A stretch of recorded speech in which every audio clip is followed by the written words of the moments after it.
안녕하세요. 쓰담쓰담 지담의 유은수 노무사. 정문식 노무사입니다. 오늘도 직장 내 괴롭힘에 대해서 한번 살펴보려고 하는데요. 오늘의 주제 유은수 노무사님께서 소개해 주시겠습니다. 오늘은 직장 내 괴롭힘 사건이 발생했을 때 피해자 입장에서 어떤 수단을 사용할 수 있는지 그 처리 절차를 알려드리려고 합니다. 직장 내 괴롭힘은 가해자가 누구인지에 따라서 신고 방법이 다르고 행정 절차뿐만이 아니라 소송이나 산재도 가능하기 때문에 사건의 성격과 상황에 따라 어떤 절차를 선택해야 하는지 알려드리도록 하겠습니다. 오늘 말씀드릴 순서는 이렇습니다. 기본적으로 직장 내 괴롭힘의 개념에 대해서 살펴보고 회사와 고용노동부에 신고하는 것, 그리고 형사, 고소, 민사소송, 그리고 산업재해까지 다양한 절차가 준비되어 있습니다. 네, 절차를 소개하기 앞서서 직장 내 괴롭힘이 과연 무엇인가 짚고 넘어갈 수밖에 없겠는데요. 근로기준법에서는 직장 내 괴롭힘의 개념을 이렇게 규정합니다. 개념이 엄청 길죠? 직장 내 괴롭힘이라고 해서 피해자가 부당하다고 느끼거나 괴롭다고 하면 다 인정되는 것이 아닙니다. 이렇게 어떤 행위를 괴롭힘으로 보는지 조건들이 준비되어 있고요. 또 상시 근로자 5인 이상 사업장에만 직장 내 괴롭힘 방지법이 적용되고 있습니다. 그래서 5인 미만 사업장은 근로기준법이 적용되지 않기 때문입니다. 앞으로 개선이 필요한 부분이라고 할 수 있겠습니다.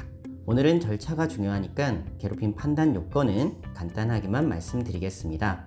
우선 행위자 요건입니다.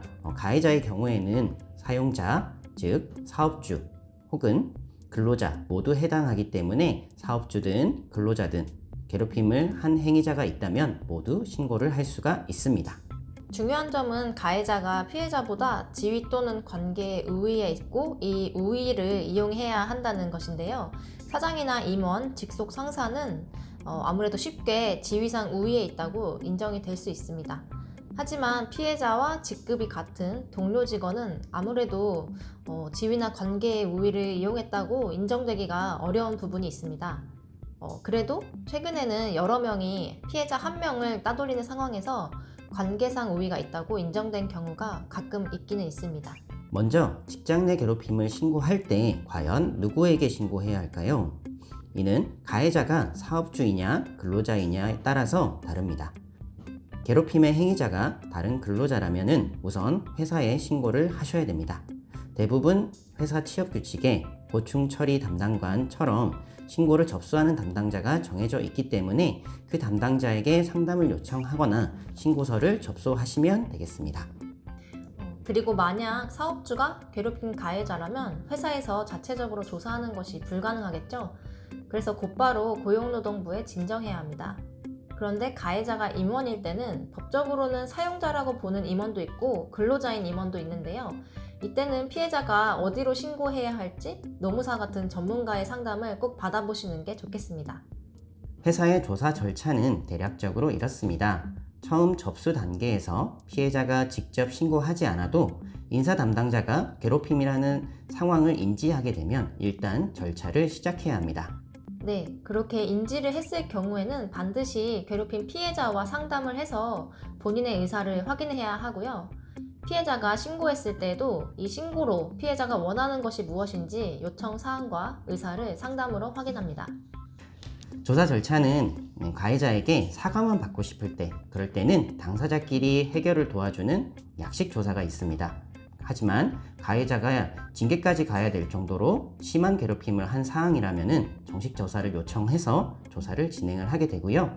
이때 피해자는 사용자에게 요구하여 유급 휴가나 이런 것들을 요청하여 가해자와 분리되고 일정 정도의 좀 휴식을 취할 수가 있습니다. 회사에서 가해자, 피해자, 참고인, 증거까지 다 조사하고 나서 괴롭힘이 맞다고 인정을 하면 피해자의 요청에 따라서 휴가나 근무장소 변경 같은 조치를 해야 합니다. 그리고 그 가해자에 대해서는 징계와 같은 조치를 해야 하고 회사가 이런 의무를 지키지 않았을 때는 개정법에 따라서 과태료가 부과됩니다. 고용노동부에 진정을 넣는 경우는 앞서 말씀드린 것처럼 가해자가 사업주인 경우가 있습니다. 그리고 근로자가 괴롭힘의 가해자인 경우에도 회사에 신고를 했는데 회사가 조사를 거부하는 경우, 아니면은 이 조사의 방식이나 이런 부분에 있어서 근로자의 의견을 충분히 청취를 해야 되는데 이런 것들을 이행하지 않은 경우, 혹은 이 괴롭힘에 대해서 판단 결과에 있어서도 뭔가 부당함이 있다라고 생각이 드실 때도 노동청에 진정을 하실 수가 있습니다. 네. 노동청에 진정을 하게 되면 기본적으로 피해자가 노동청에 출석해서 조사를 받고 경위서와 증거 같은 것들을 제출을 한 다음에 사업주가 피진정인으로서 노동청 감독관의 조사를 받습니다. 그리고 자주는 아니지만 근로감독관이 사업장에 직접 방문해서 조사를 할 때도 있습니다. 네, 사업주가 객관적으로 조사를 하지 않았다라고 감독관이 판단이 될 때는 감독관은 다시 조사를 해서 보고서를 제출할 것을 명령을 할 것이고요. 그리고 직장 내 괴롭힘을 했다라고 인정이 된다면은 그 부분에 대해서 시정을 하라고 명령을 합니다. 그리고 새로운 법이 적용되면 과태료도 부과가 될 것입니다. 고용노동부의 직장 내 괴롭힘 조사 과정은 회사의 사내 조사보다 시간이 조금 더 오래 걸리는 편입니다. 길게는 9개월, 10개월까지도 걸리는 경우도 봤고 아무리 짧아도 3개월 이상은 좀 소요가 되는 것 같아요. 그래서 괴롭힘 사건이 너무 많이 접수돼서 그렇다고는 하는데 피해자 입장에서는 조사가 길어질수록 고통이 좀 커지는 부분이 있기 때문에 이 과정이 조금 더 신속해질 필요가 있겠습니다. 오늘은 직장 내 괴롭힘 관련해서 기본적으로 회사에 신고하는 것, 그리고 노동청 진정의 절차에 대해서 한번 살펴보았습니다. 다음에는 이 노동청 진정 이후에 산업재해 신청이나 아니면은 소송까지 갈 수 있는 이런 부분에 대해서 말씀드리도록 하겠습니다. 네, 직장 내 괴롭힘으로 인정을 받거나 또 신고를 했을 때 그 절차를 빨리 끝내기 위해서는 초기 대응이 아주 중요한데요. 직장 내 괴롭힘 신고에 관련해서 고민이 있으시면 저희 쓰담쓰담치담을 언제든지 노크를 해주시길 바라겠습니다. 오늘 저희가 준비한 영상은 여기까지입니다. 오늘 영상 도움이 되셨다면 좋아요와 구독, 알람 설정까지 부탁드립니다. 감사합니다. 감사합니다.